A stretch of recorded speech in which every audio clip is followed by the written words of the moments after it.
Corona అనే మహమ్మారితో ఎన్నో సమస్యలను ఎదుర్కొంటూ చాలా ఇబ్బందులతో చాలా మంది ఈ లోకాన్ని విడిచిపెట్టి వెళ్ళిపోతున్నారు. తండ్రి నాయన, నీ ఆజ్ఞ లేనిదే ఏమీ జరగదని, ఈ సమస్తము కూడా నీ ఆజ్ఞ ప్రకారంగా జరుగుతున్నాయని వాక్యం సెలవిస్తుంది. కాబట్టి తండ్రి దేవా, ప్రతి ఒక్కరిని ఒక్కసారి పేరు పేరున మీరు జ్ఞాపకం చేసుకోండి. తండ్రి దేవా, అందరితో కూడా మీరే మాట్లాడండి, మీరే బలపరిచి ప్రతి ఒక్కరిని కూడా ఆరోగ్యవంతులుగా చేయమని ప్రార్థన చేస్తున్నాను తండ్రి. మరి ముఖ్యంగా ప్రసాద్ అనే సహోదరుని జ్ఞాపకం చేసుకోండి నాయన. ఆ బిడ్డకు చాలా సీరియస్గా ఉందని ప్రార్థన సహాయం కోరి ఉన్నారు తండ్రి. నిజమే నాయన, నీకు ప్రార్థన చేస్తున్నప్పుడు ప్రార్థన ఆలకించి దానికి జవాబిచ్చే గొప్ప దేవుడు తండ్రి. ఆ కుమారుడి నిమిత్తము ప్రత్యేకంగా ప్రార్థన చేస్తున్నాను తండ్రి. ఈ యొక్క శుక్రవారం ఎక్కువజాముని దేవా, బిడ్డను నాయన మీరే కాపాడండి తండ్రి. ఆ బిడ్డకు కావాల్సిన ప్రతిదీ కూడా మీరే ఇచ్చి ఆ బిడ్డను బ్రతికించమని ప్రార్థన చేస్తున్నాను తండ్రి. దేవా, ఇప్పుడు ఏలూరు హాస్పిటల్కి వెళ్తూ ఉండగా మీరు తోడుగా ఉండండి. ఆ బిడ్డ నాయన సంపూర్ణమైన ఆరోగ్యవంతుడిగా తిరిగి రావడానికి రైతు మీరు సహాయం దయచేయమని, ఇంకా ఎవరైతే ఈ యొక్క కరోనా వ్యాధితో బాధపడుతున్నారో అందరిని మీరు జ్ఞాపకం చేసుకోండి. అందరికి ఆరోగ్యం ఇచ్చి, బలమిచ్చి, శక్తినిచ్చి ముందుకు నడిపించండి తండ్రి. అలాగే నాయన, నీ వాక్యము వినడానికి తండ్రి నాయన ఆశతో ఆసక్తితో ఎదురు చూస్తున్నాను బిడ్డలందరూ మీరు జ్ఞాపకం చేసుకోండి. అలాగే నాయన, తర్వాత వాట్సాప్ గ్రూపుల్లో కూడా నీ మాటలు చాలా మంది వింటున్నారు తండ్రి. వింటున్న ప్రతి సహోదరిని కూడా జ్ఞాపకం చేసుకోండి తండ్రి. అందరికీ కూడా ఆరోగ్యం ఇచ్చి, బలమిచ్చి, శక్తినిచ్చి ముందుకు నడిపించండి. మరి ముఖ్యముగా మేమందరము కూడా నాయన నీ యందు భయభక్తులు కలిగి బ్రతికేవారిగా, నీ చిత్తానుసారంగా, నీ ఇష్ట ప్రకారంగా బ్రతికే జీవితాలు కలిగి ఉండేవారిగా మేమందరం ఉండుటకు, మరి ముఖ్యంగా నీ యొక్క పరలోకంలో మేము కూడా ఒక చోటు సంపాదించుకునేవారిగా ఉండటకు అయితే మీరు సహాయము దయచేయమని, మా కొరకు త్వరలో రాని ఉన్నని ప్రియకుమారుడు మా ప్రియరక్షకుడు నాయన యేసుక్రీస్తు వారి పుణ్య నామముని ప్రార్థన మనవులు అడిగి వేడుకుని చిన్నాము తండ్రి. ఆమేన్, ఆమేన్. అందరూ కూడా జాగ్రత్తగా కొన్ని మాటలు మనం ధ్యానించుకుందాం. ప్రియమైన దేవుని వాళ్ళరా, ప్రతి ఒక్కరూ దేవుడిచ్చిన ఈ చక్కటి అవకాశాన్ని జాగ్రత్తగా సద్వినియోగం చేసుకుందామండి. ఎందుకంటే దేవుని మాట ఈరోజు మనం అందరం కూడా వినగలుగుతున్నాము అని అంటే అది మనం చేసుకున్న అదృష్టమే. ప్రేమ దేవుని వల్ల ఇప్పుడైతే దేవుని వాక్యం వినడానికి దేవుడు అవకాశం ఇస్తున్నాడు. ఈ అవకాశం చాలా మందికి ఉన్నప్పటికీ కూడా చాలా మంది సద్వినియోగం చేసుకోలేని పరిస్థితి చాలా మంది అండి. కానీ అవకాశాన్ని లేకపోయినప్పటికీ కూడా అవకాశాన్ని కల్పించుకుని, విదేశాల్లో ఉన్న మీలాంటి వారు అవకాశాన్ని కల్పించుకుని దేవుడంటే భయంతో, భక్తితో, దేవుని యందు నమ్మకంతో, ఆయన మాట ద్వారా ఇచ్చే ధైర్యంతో ముందుకు కొనసాగుతున్న మీలాంటి వారందరూ కూడా దేవుడు ఇంకా బలాన్ని ఇవ్వాలని, ఇంకా ధైర్యాన్ని దయచేయాలని స్ఫూర్తిగా కోరుకుంటూ, దేవుడు అంటున్న అద్భుతమైన మాటలను మరి ముఖ్యంగా మనం ఏదైతే ఎక్కడికైతే వెళ్ళాలనుకుంటున్నామో, ఎక్కడికైతే వెళ్ళడానికి యొక్క రక్షణలోనికి వచ్చామో అక్కడికి వెళ్ళాలంటే ఏం చేయాలో కూడా తెలిసి ఉండాలి. మనందరి గురి ఏంటంటే పరలోకం వెళ్ళడం. పరలోకం అనే ఆ ఉన్నతమైన స్థానాన్ని సంపాదించుకోవడానికి అందరూ కూడా ఈ మాటలు జాగ్రత్తగా, చెప్పబడే ప్రతి మాట కూడా జాగ్రత్తగా మీరు యొక్క పుస్తకంలో రాసుకోవాలని అందరినీ కోరుతూ, దేవుడు ఈరోజు మనందరికీ తెలియజేస్తున్న ఒక అద్భుతమైన విషయం ఏంటంటే, ఇప్పుడు మన వాక్యపట్నం చదువుకున్నాం కదండి, ఆ మాటను మరొక్కసారి నేను చదువుతున్నాను, జాగ్రత్తగా వినండి. తిమోతి గారికి రాసిన మొదటి పత్రిక 6వ అధ్యాయము 17, 18, 19 వచనాలు మరొకసారి నేను చదువుతున్నాను, జాగ్రత్తగా వినండి. ఇహమందు అంటే ఈ లోకమందు, ఏమండి, భూలోకం. ఇహమందు ధనవంతులైన వారు గర్విష్ఠులు కాక అస్థిరమైన ధనమందు నమ్మిక ఉంచక. చూడండి, దేవుడు చెప్పే ప్రతి మాటలు కూడా గొప్ప అర్థం ఉంటుందండి. ఆ మాటను మనం జాగ్రత్తగా వినగలిగితే, జాగ్రత్తగా మనం అర్థం చేసుకోగలిగితే మన జీవితాలకి చాలా అవసరమైన మాటలు అవి. ఎంత చక్కగా చెప్పారు. ఇహమందు ధనవంతులైన వారు గర్విష్ఠులు కాక అస్థిరమైన ధనముయందు నమ్మిక ఉంచక. ధనవంతులు ఉంటారు చాలా మంది. ఆ ధనవంతులు ఏం కాకూడదట? గర్విష్ఠులు కాకూడదట. దాని మీద ఇదే నన్ను కాపాడేది, ఇదే నన్ను తీసుకెళ్లేది అని అంటే ఒక విషయాన్ని సందర్భంగా మీకు చెప్పాలి. ఏంటనంటే, ఈరోజు చాలా మందిని చూస్తున్న ప్రేమ దేవుని వాళ్ళరా, ఈ కరోనా వచ్చిన తర్వాత హాస్పిటల్లోకి జాయిన్ చేసిన తర్వాత చాలా ధనవంతులే, వారు ఇంచుమించు 20 లక్షల కానించి 40 లక్షల వరకు ఖర్చు పెడుతున్నారు. కానీ వాళ్ళకి ప్రాణాలు దక్కట్లేదు. చాలా మంది ప్రేమ దేవుని వాళ్ళ చాలా కన్నీరు విడుస్తున్నారు. ఎంత డబ్బు ఖర్చు అయింది కానీ నా భర్త నాకు దక్కలేదు, నా బిడ్డ నాకు దక్కలేదు, నా భార్య నాకు దక్కలేదు, మా అమ్మగారు నాకు దక్కలేదు అని ఏడ్చేవారిని చాలా మందిని చూస్తున్నాం. ఆ ధనము నేనేమి చేయలేదు. ఆ ధనం వల్ల నీకు ఏమీ కూడా ఉపయోగము ఉండదు. దాని మీద కాదు, నమ్మకం. ఖర్చు పెట్టాలి డబ్బులు, కానీ నమ్మకం దేని మీద ఉండాలంటే దేవుని మీద ఉండాలి. ఇక్కడ పాయింట్ అది.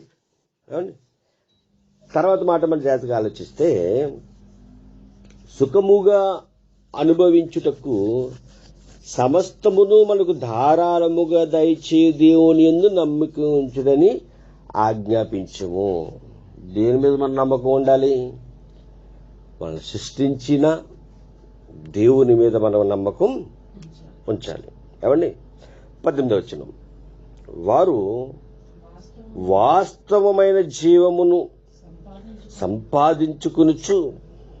సంపాదించుకును నిమిత్తము రాబో కాలమునకు మంచి పునాది తమ కొరకు వేసుకొనుచు, మేలు చేయువారును సత్క్రియలు అను ధనము గలవారును ఔదార్యము గలవారును తమ ధనములో ఇతరులకు పాలిచ్చిన వారునై ఉండవలనని వారికి ఆజ్ఞాపించుచున్నాను. ఈరోజు దేవుడు మనతో ఏదో ఒక అద్భుతమైన విషయాన్ని మాట్లాడాలని నిశ్చయించుకున్నాడనమాట. చూడండి ఎంత చక్కగా దేవుడు మనందరితో మాట్లాడుతున్నాడు. వేరే ఆలోచనలకు ఎక్కడికి వెళ్ళకండి, వేరే తలంపులు పెట్టుకోకండి, జాగ్రత్తగా వినండి. ఈరోజు దేవుడు నువ్వు పరలోకం వెళ్ళడానికి భూమి మీద నువ్వు చేయవలసిన పని, లేదా మనం చేయవలసిన పనిని దేవుడు ఈరోజు మనకి తెలియజేయబోతున్నాడు. జాగ్రత్తగా ఉందామంటే 18 వచనం మళ్ళీ చదువుతున్నాను, జాగ్రత్తగా వినండి. వారు వాస్తవమైన జీవమును సంపాదించుకును నిమిత్తము. వాస్తవం అంటే నిజం. ఓకే, వాస్తవమైన జీవమును సంపాదించుకునే నిమిత్తము ఏం చేయాలట? రాబో కాలమునకు మంచి పునాది తమ కొరకు వేసుకునుచు. మంచి పునాది వేసుకోవాలట. ఎక్కడికి? వెళ్ళబోయే పరలోకానికి. ఎక్కడ వేయాలి పునాది? ఈ భూమి మీద వేసుకోవాలి. ఎలా వేసుకోవాలి పునాది? చూడండి, చక్కగా ఒక ఇల్లు కట్టుకున్నాం అనుకోండి, ఆ ఇల్లు బలంగా ఉండడానికి పునాది కింద ఏం చేయాలి? దృఢముగా. ఏమండి, కింద పునాది అనేది గట్టిగా ఉంటేనే పైన కట్టే బిల్డింగ్ బలంగా ఉంటుంది. ఓకేనా? రైట్. అలాగే ఇక్కడ ఏం చెప్తున్నాడంటే, వేసుకునిచు మేలు చేయువారును, ఫస్ట్ మేలు చేయాలట, సత్క్రియలు అనే ధనము గలవారును ఔదార్యము గలవారును తమ ధనములో ఇతరులకు పాలిచ్చేవారునే ఉండవలెనని వారికి ఆజ్ఞాపించును. అంటే ఈ మాటలు జాగ్రత్తగా మనం పరిశీలన చేద్దాము. మనకున్న దాంట్లో ఏం చేయాలట? ఇతరులకు ఏమవ్వాలి? పాలిభాగం పంచాలట. పంచితే ఏంటి లాభం? పంచితే ఏంటి లాభం అనేది ఈరోజు మనం పరిశీలన చేద్దాం. ఏమండి, జాగ్రత్తగా ఈ మాట రాసుకున్నారు కదా అందరూని.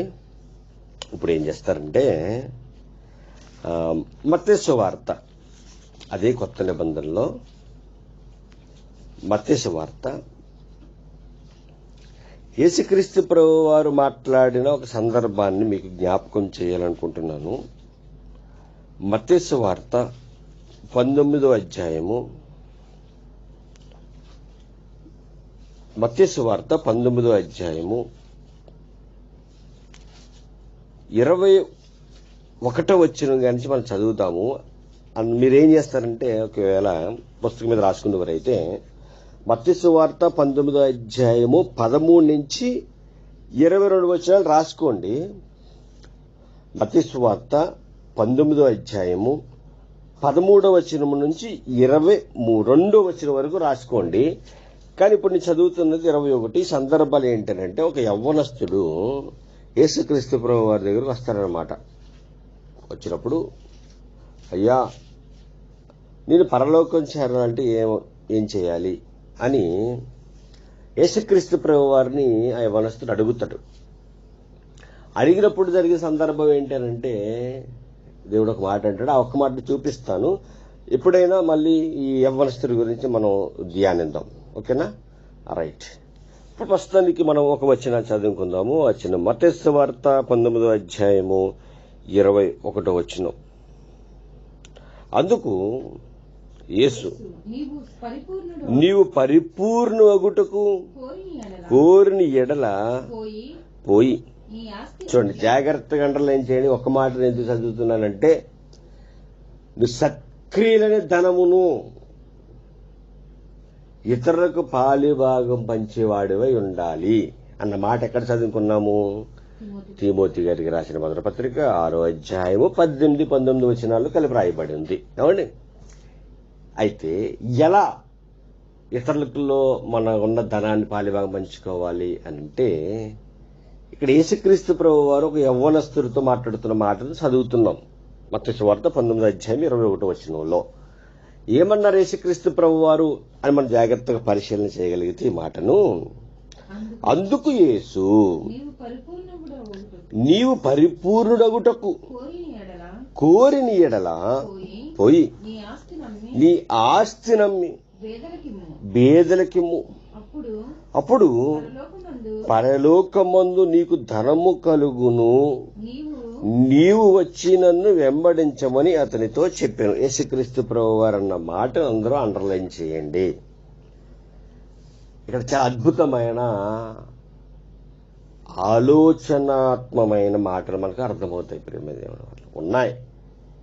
చదువుకుంటూ పోతే ఏం అర్థం కాదు, ఇది పాఠం చదువుకున్నట్టు పోతే ఏమీ మనకు అర్థం కాదు. కానీ ఆగి ఆలోచిస్తే మట్టుకు చాలా ఆత్మీయమైన సంగతులు ఇక్కడ మనకు కనిపిస్తున్నాయి. ప్రేమ దేవుని వాళ్ళరా, ఇక్కడ ధనము గురించి మాట్లాడుతున్నారు. యవ్వనస్తుడు అడిగాడట, అయ్యా పరలోకం రావాలంటే నేనేం చేయాలి? పరలోకంలో ఒక స్థానం సంపాదించుకోవాలని నేనేం చేయాలి అంటే, చాలా విషయాలు చెప్పుకుంటూ వచ్చిన తర్వాత అన్ని విషయాల్లో కూడా బాగానే ఉన్నాడట. ఎవరు? యవనస్తుడు అన్ని విషయాల్లో కూడా బాగానే ఉన్నాడు. చిన్నప్పటి నుంచి ధర్మశాస్త్రం పాటిస్తున్నాడు. ఓకే, రైట్, బాగుంది. ప్రార్థన బాగా చేస్తున్నాడు, వాక్యం బాగా చదువుతున్నాడు. ఈరోజు చాలా మంది కూడా బాగా ప్రసంగాలు చేస్తారు, బాగా పాటలు పాడుతూ ఉంటారు, బాగా ప్రార్థన చేస్తూ ఉంటారు. అన్నీ ఉంటాయి, రైట్, అన్నీ ఉన్నాయి, మరొకటి ప్రాముఖ్యమైనది ఉందయ్యా అంటున్నాడు అనమాట ఇక్కడ మనతో మాట్లాడుతూ. ఏంటయ్యా ప్రాముఖ్యమైనది అని అంటే మనం జాగ్రత్తగా ఆలోచించాలి. ఇదిగో, నీ ఆశ లేదా నీ కోరిక అంతా పరలోకము ముందే ఉండాలి. అయితే ఏం చేయాలి ప్రభువా అని అంటే అప్పుడు యేసుక్రీస్తు ప్రభు వారు అన్నారట, అయ్యా నువ్వు చేయవలసిన పని మరొకటి ఉంది. ఆ పని ఏంటనంటే, నువ్వు పరిపూర్ణుడు కావాలి అని అంటే మరొక పని ఉంది. ఆ పని ఏంటనంటే, నువ్వు పోయి, నీకు ఆస్తి ఉంది కదా, నీకు ధనం ఉంది కదా, నీ ధనాన్ని ఏం చేయాలనంటే దాన్ని నీకున్న ప్రతిదాన్ని అమ్మేసి డబ్బు రూపేణా మార్చేసి ఆ డబ్బును ఎవరికి ఇవ్వాలి? పేదలకు ఇవ్వాలి. పేదలకు ఇవ్వాలి. మొదటి తిమోతి పత్రికలో ఏం రాశాడు? పాలిభాగం ఇతరులకు ఏం చేయాలి? నీకున్న ధనంలో, సత్క్రియలైన ధనంలో పాలిభాగం అంటే ఒక భాగాన్ని ఇవ్వాలి. ఇక్కడ ఈ మాటను మనం జాగ్రత్తగా ఆలోచించినప్పుడు మనం చెయ్యగలిగిన పని గురించి దేవుడు మనతో మాట్లాడుతున్నాడు. చెయ్యలేని పని అంటూ కాదిది. ఏంటది అని అంటే, ఇదిగో నీ ఆస్తి నమ్మి పేదలకిమ్ము, అప్పుడు పరలోకమందు నీకు ధనము కలుగును. నీవచ్చి నన్ను వెంబడించమని అతనితో చెప్పును. ఎవరికి ఇవ్వాలి? పేదవాళ్ళకి. నువ్వు నన్ను వచ్చి వెంబడించాలి. ఇవ్వడం వల్ల ఏమో లాభం ఉందా? పేదలకి నీకున్న ధనాన్ని పంచిపెట్టడం వల్ల లాభమైనా ఉందా? మరి ఇవన్నీ ఆలోచించాలి కదా మనం కూడా. ఉంది. యేసుక్రీస్తు ప్రభు వారు మాట అన్నారంటే ఆ మాటలో పెద్ద అర్థమే దాగుంది. ఏంటది? పేదవాళ్ళకి ఏదైనా ఇవ్వడం అంటే ధనమే కాదు సుమా, వాళ్ళ కడుపు నిండా భోజనం పెట్టడమైనా కూడా చాలా ప్రాముఖ్యమైనది. వారి కష్టాల్లో ఉన్నప్పుడు వారికి మనం ఇవ్వగలిగిన సహాయము చేయడం, మనం చేయగలిగిన సహాయము చేయడము, లేదా మాట ద్వారానైనా వారిని బలపరచడము, ఇవన్నీ కూడా మనం చేయగలిగినవే. ఇవన్నీ కూడా మనకి చేయగలిగిన సామర్థ్యం దేవుడు మనకు అనుగ్రహించాడు. అవునండి. అయితే పేదవాళ్ళకి ఇవ్వడం వలన కలిగే ఏమన్నా లాభం కలుగుతుందా అని ఒకసారి మనం ఆలోచించామనుకోండి, ఆ మాటకు కూడా యేసుక్రీస్తు ప్రభు చాలా చక్కగా మాట్లాడదు, కొన్ని మాటలు చెప్పారండి. ఆ మాటలు కూడా ఈరోజు ధ్యానిందాము. అందరూ కూడా బైబిల్ గ్రంథాన్ని తెరిచి పట్టుకున్నారు కాబట్టి ఆ మత్తయి సువార్తలోనే మరొక మాట ఉంది. ఆ మాటని ఈరోజు మనం ధ్యానిందామండి. అందరూ కూడా చాలా జాగ్రత్తగా శ్రద్ధగా ఈ మాటలు వినాలి. యేసుక్రీస్తు ప్రభు వారు ఉపమాన రీతిగా అంటున్న కొన్ని మాటలను మీకు నేను తెలియజేస్తున్నాను. 25వ అధ్యాయం అండి, ఆ పక్కనే మత్తయి సువార్త 25వ అధ్యాయము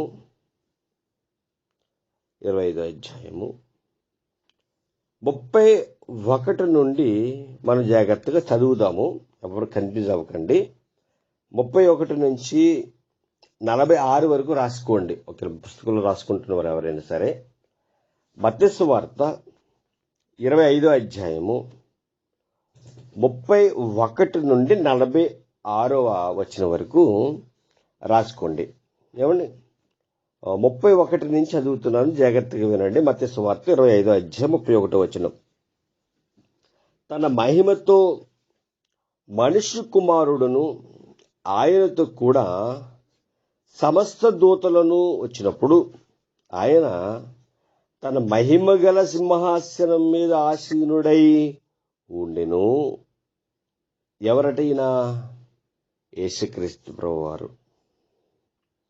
32వ వచనం. అప్పుడు సమస్త జనములను ఆయన ఎదుట పోగు చేయబడుదురు. గొల్లవాడు మేకలలో నుండి గొర్రెలను వేరుపరిచినట్లు ఆయన వారిని వేరుపరిచి, అంటే సపరేట్ చేస్తాడట. ఎప్పుడు సంగతి మీకు అర్థమవుతుందన్న మాటలు? ఎప్పుడు జరిగేది అంటే చనిపోయిన తర్వాత ఆయన రాకడలో, రెండవ రాకడలో యేసుక్రీస్తు ప్రభువారు భూమి మీదకి వచ్చినప్పుడు అందరు కూడా ఎత్తబడతాం కదా. ఎత్తబడిన తర్వాత అప్పుడు జరిగే తీర్పు గురించి మాట్లాడుతున్నాడు ముందుగా. అంటే ఎందుకు ఈ ముందుగా మాట్లాడాలంటే మన సిద్ధపాటు కలిగి ఉండాలి కాబట్టి. సిద్ధపాటు కలిగి ఉన్న కన్నికల వలె మనం కూడా ఉండాలని. యేసుక్రీస్తు ప్రభువారిని ఎదుర్కోవడానికి కన్నికలు వెళ్తారు, మీరు బాగా తెలుసుగా. కొంతమంది సిద్ధపడతారు, కొంతమంది సిద్ధపడరు. సిద్ధపడని వారిగా ఉంటే ఏ ప్రయోజనం లేదయా.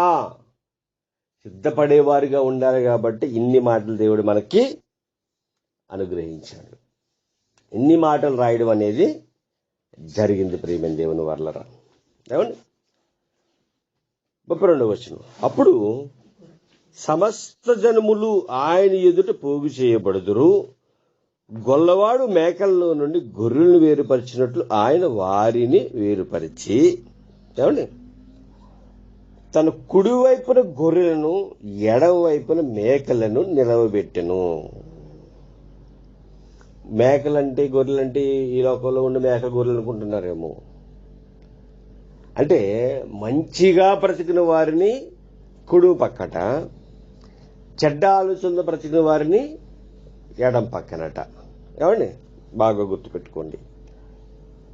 అప్పుడు 34వ వచనంలో, అప్పుడు రాజు తన కుడి వైపున ఉన్న వారిని చూసి, చూడండి యేసుక్రీస్తు ప్రభువారు ఏమంటున్నారంటే తన కుడి వైపున ఉన్న వారితో మాట్లాడుతున్న సందర్భాన్ని ముందు మీకు జ్ఞాపకం చేస్తున్నాను, జాగ్రత్తగా వినండి. నా తండ్రి చేత ఆశీర్వదింపబడిన వారులారా రండి, లోకం పుట్టింది మొదలుకుని మీ కొరకు సిద్ధపరచబడిన రాజ్యమును స్వతంత్రించుకునుడి. అబ్బా ఎంత ఆనందంగా ఉంటుంది చెప్పండి. అప్పుడు ఎంత ఆనందం అంటే ఇది మామూలు ఆనందం కాదని. నిజంగా ఏంటయ్యి అక్కడ మాట్లాడే సందర్భం అని అంటే, లోకం పుట్టిన మొదలుకుని మాట చదువుతుంటేనే ఒళ్ళు జలజరిస్తుంది ప్రేమ దేవుని మాటలరా. ఇక లోకం పుట్టింది మొదలుకుని మీ కొరకు సిద్ధపరచబడిన అంటున్నాడు. మన కొరకే సిద్ధపరచబడిందా పరలోకం? అవును, మన గురించి సిద్ధపరచబడిందండి. మన గురించి సిద్ధపరచబడిన పరలోకము కొరకు ఏమంటున్నాడంటే, రాజ్యమును స్వతంత్రించుకునుడి మీ కొరకేనయ్యా. ఇది జగత్ పునాది వేయబడక ముందే నాకు పిల్లలు కావాలి యేసు క్రీస్తులో అని దేవుడు ఒక మాట రాయించాడు ఎఫ్సీ పత్రికలో. ఎంత ఓప్సు పెట్టుకున్నాడు దేవుడు మన మీద, ఎంత ప్రేమ పెంచుకున్నాడు మన మీద చెప్పండి ఒకసారి. ఇంకా దేవుని ప్రేమ అంతులేనిది ప్రేమ దేవుని వాళ్ళరా. ఆకాశం కంటే గొప్పది, ఈ భూలోకం కంటే గొప్పది ఏంటయ్యానంటే దేవుని ప్రేమ దేవుని వాళ్ళరా. ఆ ప్రేమతో ఆయన మనకు నేర్పిస్తున్న అద్భుతమైన మాటలు ఏంటో తెలుసా? ఇదిగో దేవుని యొక్క పరలోకంలో మీరు ఉండాలి అనంటే, ఇదిగో మీరు చేయవలసిన భూమి మీద మీరు వేసుకోవలసిన పునాది ఎలాగుండాలనంటే ఇదిగో నేర్పిస్తున్నాడు ప్రేమ దేవుని వాళ్ళరా. మీకు సాధ్యం కానిదేం కాదు అది, మీరు చేయగలిగిందే, మీరు చేయగలగడానికి వీలు కలిగినదే దేవుడు మనకు చెప్తున్నాడు ప్రేమ దేవుని వాళ్ళరా. మనకు అసాధ్యమైనది కాదు, అది సాధ్యమైనది దేవుడు మనతో చెప్తున్నాడు. ఏంటో జాగ్రత్తగా ఆలోచిస్తే, ఎందుకు కుడి పక్కన ఉన్న వారిని ఇదిగో మీకు ఈ లోకం పుట్టింది మొదలుకొని మీకు సిద్ధపరిచిన పరలోకాన్ని మీరు స్వతంత్రించుకుందరు అన్న మాటను ఎందుకు దేవుడు రాయించాడు అని అంటే, వారి కొరకు ఎందుకు ఆ పరలోకం సిద్ధపరిచి ఉంచాడు అని అంటే, వాళ్ళు చేసిన పని ఏంటో మనకు అర్థం కావాలి. ఈ రోజు కూడా మనం ఆ పని చేయడానికి ముందుకి వెళ్ళిపోవాలి ప్రేమ దేవుని వల్ల. వెళ్ళే స్థితిలో మనం ఉండాలి. ఉండాలి. జాగ్రత్తగా చదువుదామండి. ఇక్కడ ఎందుకు వారు ఆ రాజ్యాన్ని, పరలోక రాజ్యాన్ని సంపాదించుకోవడానికి అర్హులయ్యారు అని అంటే ఇక్కడ మాట్లాడుతున్నాడు దేవుడు 35వ వచనము నుండి. జాగ్రత్తగా చదువుదాం ప్రియమైన దేవుని వాళ్ళరా. నేను ఆకలిగుంటిని, మీరు నాకు భోజనము పెట్టి తీర్చండి. ఎవరి గురించి మాట్లాడుతున్నాడు ఇవన్నీ కూడా ఆయన అంటే కుడి పక్కన ఉన్న వారితో మాట్లాడుతున్నాడు ఆయన. కుడి పక్కన ఉన్న వారితో మాట్లాడుతున్నాడు ఆయన. ఏమని మాట్లాడుతున్నాడంటే, ఇదిగోనయ్యా నేను ఆకలితో ఉన్నప్పుడు మీరు ఏం చేశారు, నాకు భోజనము పెట్టితిరి. తర్వాత మాట, దప్పికుంటిని, నాకు దాహం ఇచ్చి తిని. నాకు దాహం వేసింది, మీరు ఏం చేశారంటే నీళ్లు ఇచ్చారు. తర్వాత మాట, పరదేశినయుంటిని, నన్ను చేర్చుకుంటిరి, దిగంబరునయుంటిని, నాకు బట్టలిచ్చితిరి, రోగినయుంటిని, నన్ను చూడవచ్చితిరి, చెరసాల్లో ఉంటిని, నా యొద్దకు వచ్చితిరని చెప్పాను. ఏమేం చేశారటండి వీళ్ళు? ఒక్కొక్కటిగా ఆలోచించండి. ఏమేం చేశారటండి? ఆకలితో ఉన్నప్పుడు అన్నం పెట్టారట, దాహంగా ఉన్నప్పుడు నీళ్ళు ఇచ్చారట, పరదేశినై ఉన్నప్పుడు ఏం చేశారు? చేర్చుకున్నారు. దిగంబరునై ఉన్నప్పుడు, బట్టలు లేనప్పుడు నాకు బట్టలు ఇచ్చారు. రోగంతోనే ఉన్నప్పుడు నన్ను ఏం చేశారు? చూడవచ్చారు. చెరసాల్లో ఉంటేని నా యొద్దకు వచ్చిరని చెప్పాను. అంటే ఇక్కడ ఈ సందర్భంలో చూడండి, ప్రతి సందర్భంలో కూడా వాళ్ళకి ఏంటి, ఏదో ఒక సమస్యలో ఏం చేశారు? వచ్చి ఓదార్చారు, సహాయం చేశారు, బలపరిచారు. నిజంగా చెప్పాలంటే బ్రతికించారు. అంతే కదా దానికి అర్థం? బ్రతికించారు. ఈ మాటలన్నీ చదువుతున్నప్పుడు అనిపిస్తుందండి, దేవుడి మాట ఎందుకు రాయించాడు? దేవుడి మాట రాయించడానికి కారణం ఏంటనంటే, పరలోకం వెళ్ళడానికి ఈ కార్యక్రమాలు కూడా చాలా అవసరం అన్నమాట. ఈ పనులు చాలా అవసరము. అందుకే తిమోతి గారితో రాయిస్తే ఏమన్నాడంటే, నీ ధనమును ఇతరులకు పాలిభాగం పంచేవారిగా నువ్వు ఉండాలి అంటాడు. అంటే మేమేం పాలిభాగం పంచగలమండి? మా స్థితులే దయానంగా ఉన్నాయి, మేమే అంతంత మాత్రంగా ఉన్నాము, మా పరిస్థితులే బాగోలేదు, మా పిల్లలు అందరిని పోషించుకోవాలి, మాకున్న రుణాలు తీర్చుకోవాలి, మాకు ఎన్నో ఇబ్బందులు ఉన్నాయి, ఎన్నో సమస్యలు ఉన్నాయి, ఎన్నో వ్యాధులు ఉన్నాయి, మాకే కష్టంగా ఉంది, ఇతరులకు మేము ఎలా సహాయం చేయగలమండి అన్న డౌట్ కూడా చాలా మంది రావచ్చు. కానీ దేవుడు మాట్లాడుతున్నాడు అని అంటే అది మనం చెయ్యగలిగినది. అసామాజ్యం దేవుడు మనకి ఇస్తాడు. ప్రేమ దేవుని వాళ్ళరా, ఇస్తాడు, గ్యారంటీకి ఇస్తాడు.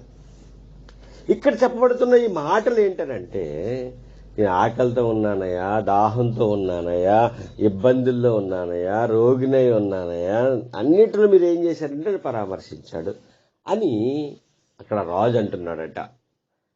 ఆ మాటలు విన్న వాళ్ళు కుడి పక్కన ఉన్న వాళ్ళు ఏమంటున్నారంటే 37వ వచనంలో,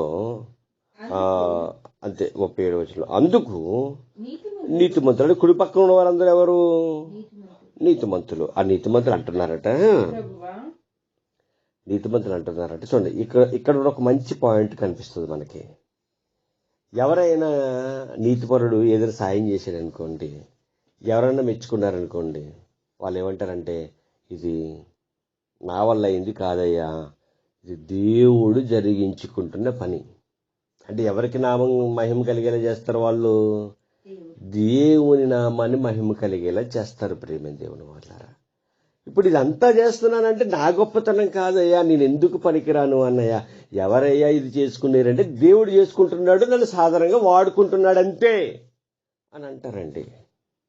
ఇక్కడ ఈ నీతిమంతులు కూడా ఏమంటున్నారంటే, అయ్యా మీరు ఇన్ని మాటలు అంటున్నారు, ఇంత గొప్పగా మాట్లాడుతున్నారు, కానీ ప్రభువా ఎప్పుడు నీవు ఆకలిగా ఉంటే చూసి నీకు ఆహారం ఇచ్చాము, నీవు దప్పుకుని ఉంటే చూచి ఎప్పుడు దాహం ఇచ్చితిమి, ఇప్పుడు పరదేశివై ఉంటే చూచి నిన్ను చూడవచ్చితిమి, దిగంబరిగా ఉంటే మేము బట్టరిచ్చితిమి. ఇప్పుడు నువ్వు రోగివై ఉంటే మేము వచ్చి నిన్ను ఓదార్చి, చెరసాల్లో ఉంటే ఇప్పుడు చూద్దామి నీ యొద్దకు ఇప్పుడు వచ్చితమని ఆయనను అడిగేదరు. వాళ్ళు ఏమన్నారట, అయ్యా నేను ఎప్పుడు మేము చూడలేదే, నీకు ఎప్పుడు మేము పెట్టలేదు, నువ్వు మా దగ్గర రాలేదు కదయ్యా, ఎలాగయ్యా నువ్వు అంటున్నావు, ఎప్పుడు నువ్వు మాకు కనిపించలేదయ్యా, మేము భూలోకం మీద ఉన్నప్పుడు ఎప్పుడు నీకు పెట్టలేదయ్యా, ఎప్పుడు నీకు సహాయం చేయలేదు కదయ్యా మేము అని అడుగుతున్నారట నీతిమంతులు. నిజంగా ఆ మాట చదువుతున్నప్పుడు నాకు అనిపించిందండి, నిజమే కదా, నిజమే కదా, దేవుడికి మనం ఏం చేయగలం చెప్పండి. అప్పుడు ఆయన అన్న మాట అద్భుతం ప్రియమైన దేవుని వాళ్ళరా. అప్పుడు ఆయన అన్న మాట చాలా అద్భుతం ప్రియమైన దేవుని వాళ్ళరా. అప్పుడు ఆయన అంటున్నాడట చూడండి, అందుకు ఎన్నో వచనం, 40 వచనం చదువుతున్నానండి, అందుకు జాగ్రత్తగా వినండి. అందుకు రాజు మిక్కిలి అల్పులైన ఈ నా సహోదరుల్లో ఒకనికి మీరు చేసితిరి గనుక నాకు చేసితిరని నిశ్చయముగా మీతో చెప్పుచున్నానని వారితో చెప్పాను. ఆమేన్. ఎవరికి చేశారట వీళ్ళు? చాలా జాగ్రత్తగా వినండి మాటలు. ఎవరికి చేశారయ్యానంటే యేసుక్రీస్తు ప్రభు వారికే డైరెక్ట్ గా చేస్తేనే అదే పుణ్యం అనుకుంటున్నారేమో.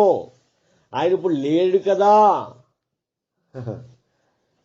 అయితే మన సేకరలేదు అనుకుంటున్నారేమో. ఆయన అన్న మాట ఏంటంటే, ఎవరైతే ఇబ్బందుల్లో ఉంటారో, ఎవరైతే సమస్యలతో ఉంటారో, ఎవరైతే ఆకలితో ఉంటారో, ఎవరైతే దాహంతో ఉంటారో, ఎవరైతే ఆదరణ కొట్టబడతారో, ఎవరైతే సమస్యలతో ఉంటారో, ఎవరైతే రోగంతో ఉంటారో, ఎవరైతే ఇబ్బందులతో ఉంటారో వారిని మనం పరామర్శించడమే దేవునికి చేసినట్టుగా దేవుడు ఇక్కడ మాట్లాడుతున్నాడు. ఎంత గొప్ప అవకాశం మనకి ఇచ్చాడండి ఈరోజు. ఆలోచించండి ఒకసారి. దేవుడిచ్చిన అవకాశం అండి ఇది. దేవుడు మనకిస్తున్న గొప్ప అవకాశం ఏంటనంటే, ఇదిగో చాలా మంది ఆకలితో ఉన్నారయ్యా, వారికి వెళ్ళి వారి దగ్గరికి వెళ్ళి నువ్వు అన్నం పెడితే అది వారికి పెట్టాను, మనిషికి పెట్టాను అనుకుంటావేమో. అది మనిషికి కాదయ్యా నువ్వు చేసేది, దేవునికి ఆహారం పెట్టినట్టుగా లెక్క అంటున్నాడు. ఎంత గొప్ప మాట దేవుడు మనతో మాట్లాడుతున్నాడు చూడండి. ఎవరైనా ఇబ్బందుల్లో ఉంటే, ఎవరైనా అనారోగ్య పరిస్థితుల్లో ఉంటే, ఎవరైనా సమస్యలో ఉంటే మనం చేయగలిగిన సహాయం చేస్తే అది ఆ మనుషులకు చేశామని నువ్వు అనుకుంటున్నావేమో, నువ్వు ఆ మనిషికి సహాయం చేసావు నువ్వు అనుకుంటున్నావేమో, ఆ మనిషి ఇబ్బందుల్లో ఉన్నాడు నేను ఆహారం పెట్టాను నువ్వు అనుకుంటున్నావేమో, ఆ ఇబ్బందుల్లో ఉన్న మనిషికి డబ్బులు ఇచ్చాను నువ్వు అనుకుంటున్నావేమో, ఆ సమస్యలో వెళ్ళి ఓదారిస్తే మనిషిని బలపరిచా నువ్వు అనుకుంటున్నావేమో. దేవుడు అనే మాట ఏంటంటే, ఆ సహాయం నువ్వు చేసేది ఎవరికో తెలుసా?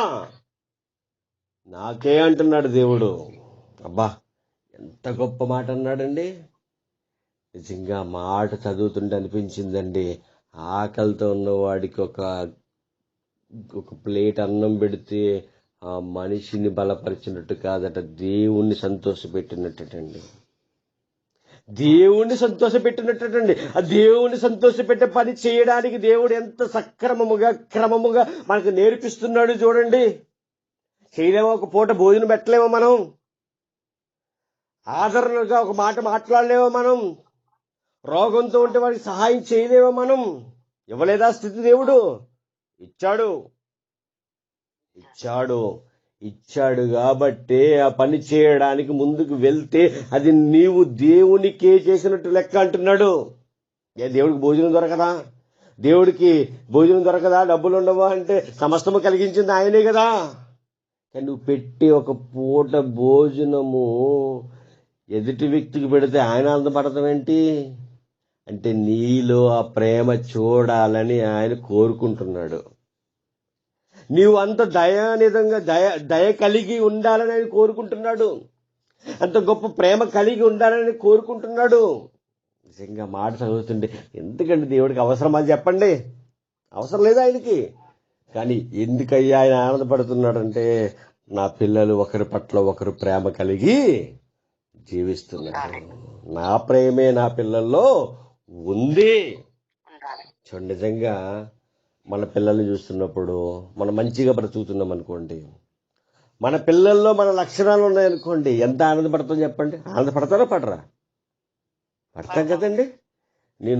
నాకు సహాయం చేసే గుణం ఉందనుకోండి, నా పిల్లలు కూడా సహాయం చేస్తున్నారు అనుకోండి, ఎంత ఆనందపడతాను చెప్పండి. నిజమండి. నిజంగా ఆనందం అంతా ఎంత ఉండదండి. ఒక విషయం మీకు చెప్తాను ఈ సందర్భంగా.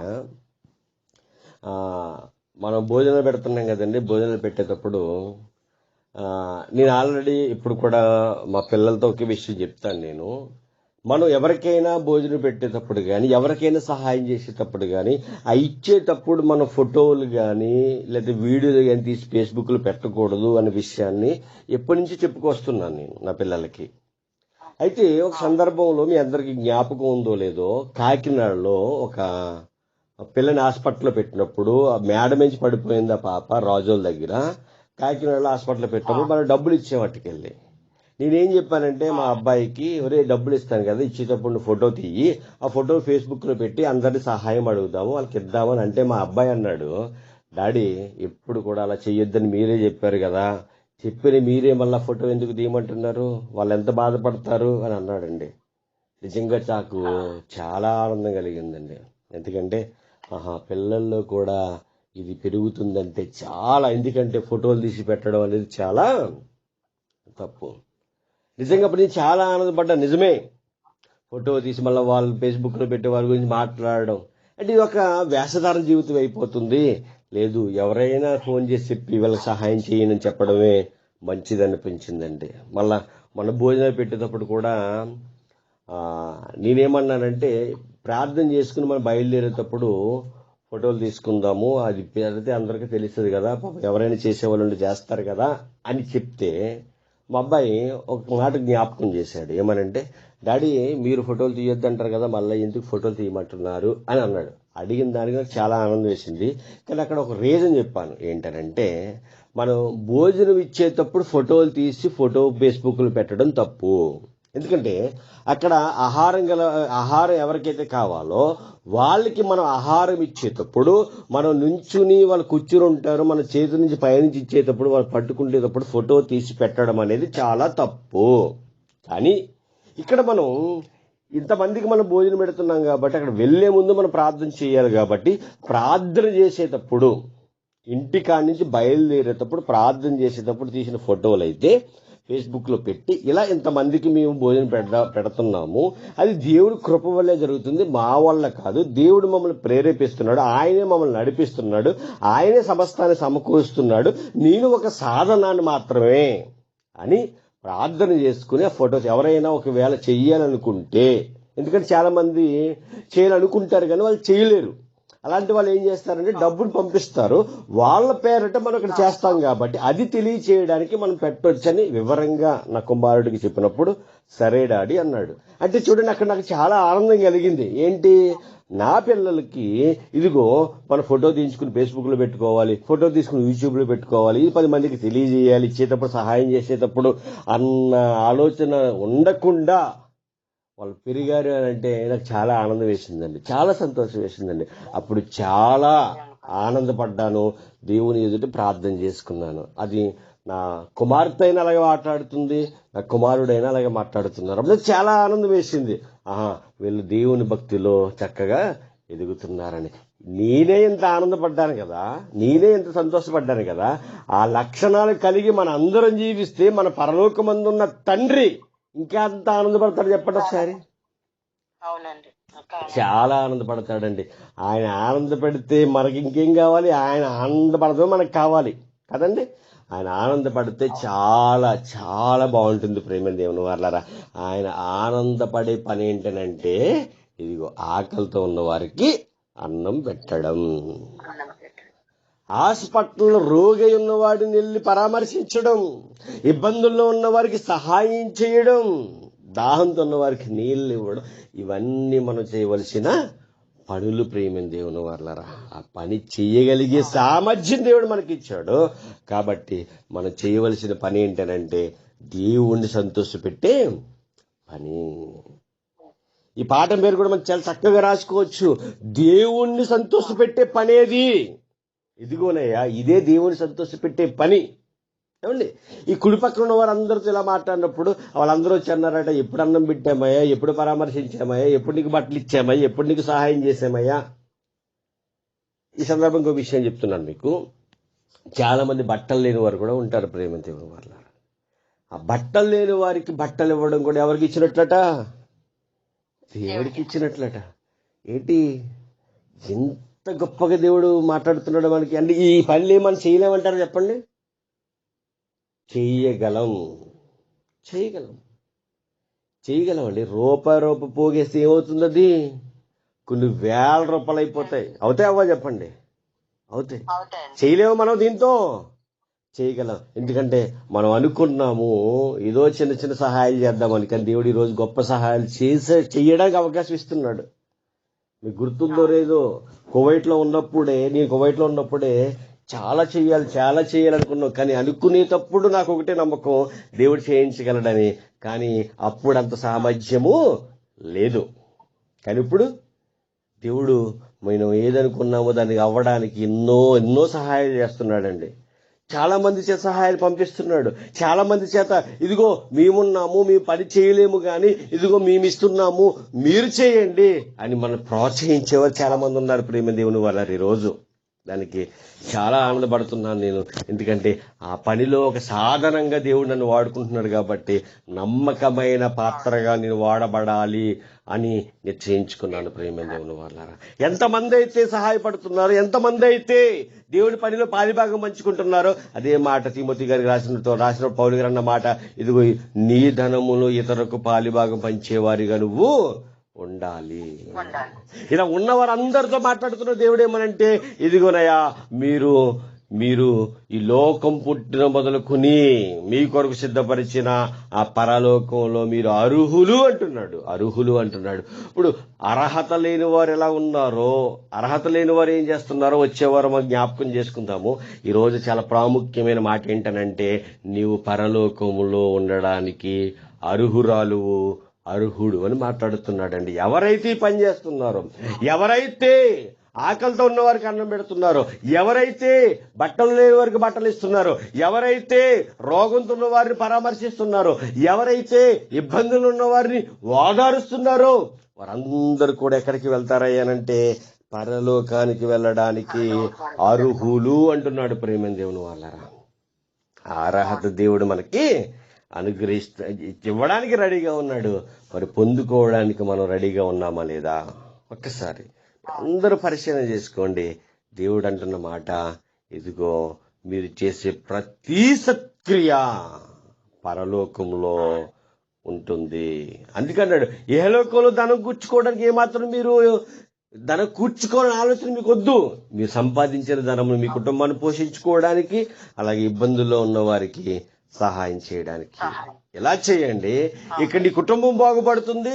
ఇలా చేసినప్పుడు ఈ ధనం ఎక్కడికి వెళ్ళిపోతుంది అయ్యానంటే, నువ్వు పేదవాడికి పెడుతున్నావు, ఆకలితో ఉన్నవాడికి అన్నం పెడుతున్నావు, సమస్య ఉన్నవాడిని ఆధారిస్తున్నావు, హాస్పిటల్ ఉన్న వారి దగ్గరికి వెళ్ళి పరామర్శిస్తున్నావు. ఇవన్నీ కూడా ఏ అకౌంట్ లో పడుతున్నాయనంటే, ఇక్కడ ఆంధ్ర బ్యాంకు కాదు, స్టేట్ బ్యాంకు కాదు, లేదా ఇక్కడ యూనియన్ బ్యాంకు కాదు, కానీ ఈ ధనం అంతా ఎక్కడ పోతుందనంటే పరలోకం అనే బ్యాంకులో పడిపోతున్నాయండి. పరలోకం అనే బ్యాంకులో పడిపోతున్నాయి. ఆ బ్యాంకులో పడిపోతే మామూలు వడ్డీ కాదట, చక్ర వడ్డీలే. అంటే పుణ్యం, చాలా పుణ్యమటండి. నిజంగా ఆ పుణ్యం సంపాదించుకోవాలంటే ఈ భూమి మీద నువ్వు చేయవలసింది ఏంటంటే ఇబ్బందుల్లో ఉన్నవాడికి సహాయం చేయడమే. అందరిని అడుగుతున్నాను, చేయగలరా చేయలేరు చెప్పండి? అందరు కూడా ఒక్కసారి మూట్లోంచి రండి బయటికి. చేయగలిగే సామర్థ్యాన్ని దేవుడు మనకి అనుగ్రహించాడు. కాబట్టి మన పిల్లలు ఆశీర్వదింపబడాలన్నా, మన కుటుంబం ఉన్నతమైన స్థాయిలో ఉండాలన్నా, మన పరలోకం వెళ్ళాలన్నా, ఈ భూమి మీద మనం చేయవలసిన పని ఏంటయ్యానంటే మన కుటుంబాన్ని చక్కగా కాపాడుకుంటూ ఎవరైతే ఇబ్బందుల్లో ఉన్నారో, ఎవరైతే సమస్యల్లో ఉన్నారో వారికి కూడా సహాయము చేయడం. ఆ స్థితి దేవుడు మనకు అనుగ్రహించును గాక. అందరూ కూడా తల్ల వంచండి, ప్రార్థన చేసుకుందాం. ప్రార్థన. పరలోకమందున్న మా కన్న తండ్రి, నీ పరిశుద్ధమైన శ్రేష్టమైన ఘనమైన నామమునకు స్తుతులు స్తోత్రములు తండ్రి. దేవా, ఎంత గొప్పగా ఈరోజు మీరు మాతో మాట్లాడారు తండ్రి. మా జీవితాన్ని వెలిగించారు తండ్రి. మాకున్న ప్రతి ఇబ్బంది నుంచి కూడా తప్పిస్తానని వాగ్దానం ఇచ్చిన గొప్ప దేవుడు తండ్రి. దేవా, ఇదిగో నాయన మా ధనాన్ని నాయన ఇదిగో పరలోకం అనే బ్యాంకులో కూర్చుకోమని చెప్పారు తండ్రి నాయన. అక్కడ నా తండ్రి నాయన దొంగలు ఉండరు. అక్కడ తండ్రి నాయన అవి నా తండ్రి నాయన చిరిగిపోవు. అక్కడ అవి పాడైపోవు. అవి ఎప్పటికప్పుడు అంతకంతకు గొప్పగా ఉంటాయని వాక్యం సెలవిస్తుంది తండ్రి. ఎంత గొప్ప దేవుడు తండ్రి. ఆకలితో ఉన్న వారికి అన్నం పెట్టమన్నావయ్యా. రోగులతో ఉన్న వారి దగ్గరికి వెళ్లి పరామర్శించమన్నావయ్యా. ఇబ్బందులు వాదార్చమన్నావయ్యా.